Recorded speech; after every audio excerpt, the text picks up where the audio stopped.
Hey, welcome back to the Shattered Mindset podcast, where we explore the pivotal moments that redefine our thinking and set us on new paths. I'm your host, Melvin Larry, diving into the wisdom from life's turning points, mindset shifts, and a lot of other stuff. Today, we delve into the transformative power of unexpected events on our mindsets and how they steer us towards success or failure. Let's go. My dad was angry until. Now, this is a story about how feelings and perspectives can change or create a mindset shift. Listen, incidents and accidents can shift our perspective and our reactions as they shift our view, our outcomes versus judgments or real or perceived situations, both of which are based on our values. So here's a story. Myself, three of my sisters, two younger, one older, we went to the fair. I was 16 or 17 and I had a car. That's dangerous, right? 16, 17-year-old with a car. All right. And so we went to the fair and I was expected to be with them and bring them home. Somehow we got separated and I'm 16, 17 years old. They got separated. I got separated. I did my thing. They did their thing. Well, somehow they got home and I wasn't there. Okay. My dad was upset. Okay. Now, he was preparing. He got up the next morning about 2, 3 a.m. I still wasn't there.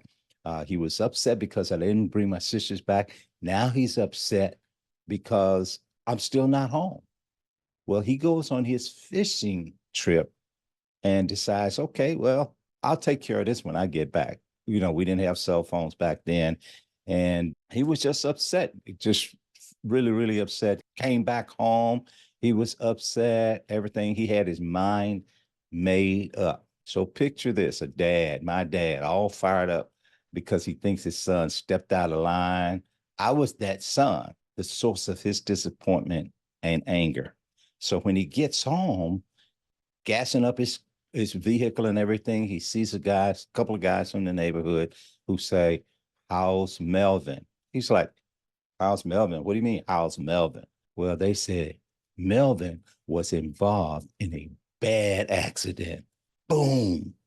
He gets the news of the accident, and just like that, everything changes in an instant metamorphosis, from extreme anger to extreme concern, even fear in a heartbeat. It's like a switch flipped on him. Okay. So that's what we're talking about here. The way our view can do a 180 when life throws us a curveball. It's not just about changing feelings, it's about seeing things in a whole new light. Hey, you know how it is. 1 minute you're fuming because somebody cut you off in traffic, and the next you realize maybe they didn't even see you. My dad was angry because he saw me as his son who had violated his trust, disobeyed his directions, and acted in defiance. His values aroused anger and well, they made him anxious, to get me, to correct me, to chastise me. Well, I don't know what all they wanted to do to me. But when he found out what happened to me, he saw me as his son who had been involved in a life threatening situation, and his love and concern made him know that he just had to get to me. I mean, he just had to get to me. Now you say, but I thought we were going to relate to these things, to successes and failures, and I'm doing that. You see, my dad's initial perception was to automatically believe that I had done something wrong, which led him to see me in a light that reflected back on me. When he saw that his perception was wrong, it led him to be less judgmental of me and my actions, which enabled me to feel better about myself and to develop my confidence, knowing that, he spoke to me differently from that point. Now, we know our perspectives can affect our feelings and actions, like our interpretation of a text being totally different from the intention of the person sending the text. It happens all the time. But sometimes texting can be sometimes cruel, but your mindset allowed you to position these circumstances to affect your perspective. These are the moments that challenge us to shift not just our perspective, but our entire mindset and how we view the world around us. Okay. So, speaking of perspective, positioning, and mindset, here's a story where I'm the father. Okay. This is a story of my 17-year-old linebacker son and me. All right. So, we're standing in the bathroom talking or something, and he gives me a hug. I give him a hug back. He squeezes me a little bit. I squeeze him a little bit. He squeezes me a little tighter. I squeeze him a little tighter. He squeezes me a little tighter. It's getting really tight. So I put the knuckles of my thumbs in his side, in his rib, and I lift him up off the floor. All right. See, and then he's like, okay, dad, okay, okay, okay. And so I said, like, see, you can't mess with your dad. All right. I just kind of let him know you can't mess with your dad. And then I went into the other room and I was like, yes, got him. I got him because it was just a celebration. All right. And so here's the thing. I was excited that I was able to do that. Okay. So from a perspective standpoint, both my son and I engaged in this affectionate exchange with our own unique viewpoints. All right. Now, I was probably subconsciously reminiscing about the days when I was stronger than my son. And in this little playful tussle, probably with a little blend of a nostalgia, thinking, it's maybe a little competitive and so forth. But my perspective was one of love mixed with pride in my son's growth and strength, watching my son grow up and so forth. But I also wanted to show dad's upper hand. Now, my son, from his perspective, started out lovingly as well, then playfully, then competitively, feeling that bond with his dad, but also knowing he's getting bigger and stronger. And then positioning played a critical role here, both physically and metaphorically. Initially, the hugs represent mutual affection, all right? With positioning showing a typical father son embrace. However, as that hug intensified, positioning became strategic. But my decision to hug around the waist and use my thumbs for leverage was a tactical move of wisdom and experience on my part. My son, stronger but less experienced, was positioned in a less advantageous way, fortunate for me. And we was focusing more on his brute strength than technique. So the mindset of each of us also greatly affected the outcome. Dad's mindset was one of playful wisdom. I recognized my physical disadvantage, but leveraged my experience and strategic positioning to win. My little quiet fist bump after I had that little victory just kind of reflected my internal satisfaction and relief, which is really kind of also a mental acknowledgement of my lessened ability to physically dominate my strong, growing son. Now, my son's mindset was a mix of competitive zeal and affectionate respect. All of those things influenced his response. He competed in earnest, but he yielded to his dad, hopefully learning perhaps, a little bit about strength versus strategy. Okay. So, oh, by the way, today he's 6'4" and almost 400 pounds. So we're not trying that again. Okay. Fortunately, he always has had absolute total love and respect for me. I don't really have to, thank God. All right. So, in this little exchange, perspective influenced how we each interpreted and emotionally processed the hug as a loving bonding activity with an undercurrent of playful competition. But positioning, on the other hand, directly impacted the physical outcome, showing how strategy and experience can sometimes trump youthful strength. And it did in that case. The mindset part of that, of each of us, which is made up of attitudes, expectations, values, and such. It's shaped how we engaged in the moment and how emotional reactions really shine a light on how our feelings and thoughts mingle together, especially when we're interacting physically, like hugging and such. All right. Well, it's all about how our inner world and our actions influence each other, especially when we're dealing with people we care about. Okay. But mindset shows up in a number of ways, cliches and so forth. Like I often took pride in saying I was a strong finisher. All right. I'm a strong finisher. Okay. And I've talked about that before. Well, this often led, though, to some unnecessary stress and some missed deadline, inability to give the focus that I needed to give to others on team and such like that.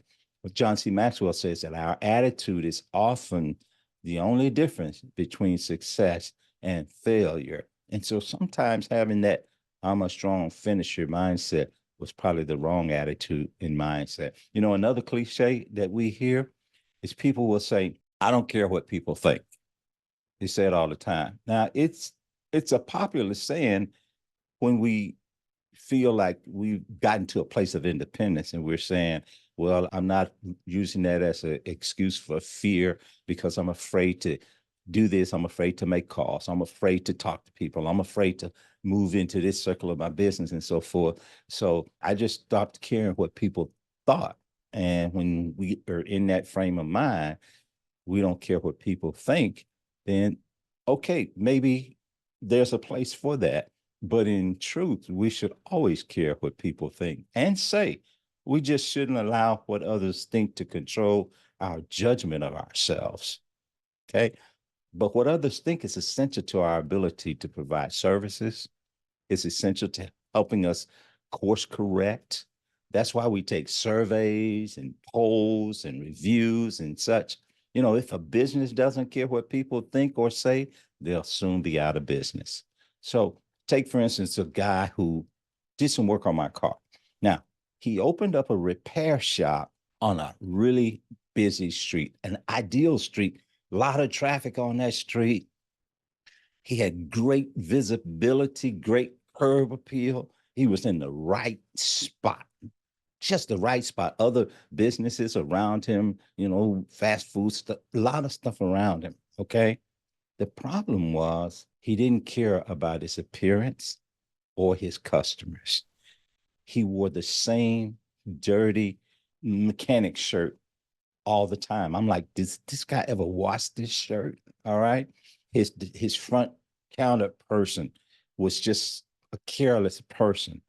As a matter of fact, I went into his shop once. He opened the door because I was walking in with him. I had made an appointment. And so I walked in with him. Well, it was just a little bit before time for him to open up. So I was inside and a person came up and they came to the door. By this time, it was time for him to be open. The gentleman came to the door, and I wasn't going to open it because it wasn't my establishment, so I wasn't going to open it. Well, then he went back out to his car and just sat, just to wait, I suppose. So the owner came out of the back, and I said, hey, there's a gentleman who came to the door. He's sitting out in the car waiting. He said, he'll just have to wait. I said, what? He said, he'll just have to wait. I said, you're not going to let him in? He said, no, I'm not ready to let anybody in yet. I'm busy. And I said, well, okay. But I thought that's not a good position to take. Well, let me just tell you, it wasn't long before he was out of business. All right. And what's interesting about that is a new shop opened a couple of years later, if that, maybe not even that, on right across the street, and the place is just packed with cars. It almost looked like a car dealership. There's so many cars and they're moving in and out, moving in and out. The showroom is clean. Their customer service is excellent. It was just great, a thriving business. And so you need to care about what people think. Wrong mindset, wrong mindset. And so the cycle continues. Our mindset influences our perspective, which can affect our positioning which in turn lead to a new understanding or a new mindset. Okay. And the shattered mindset is all about understanding that our ways of thinking aren't set in stone.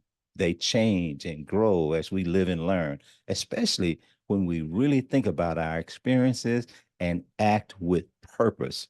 So, as we move through life, let's remember the power of mindset, perspective, and positioning to shape and reshape the very essence of who we are.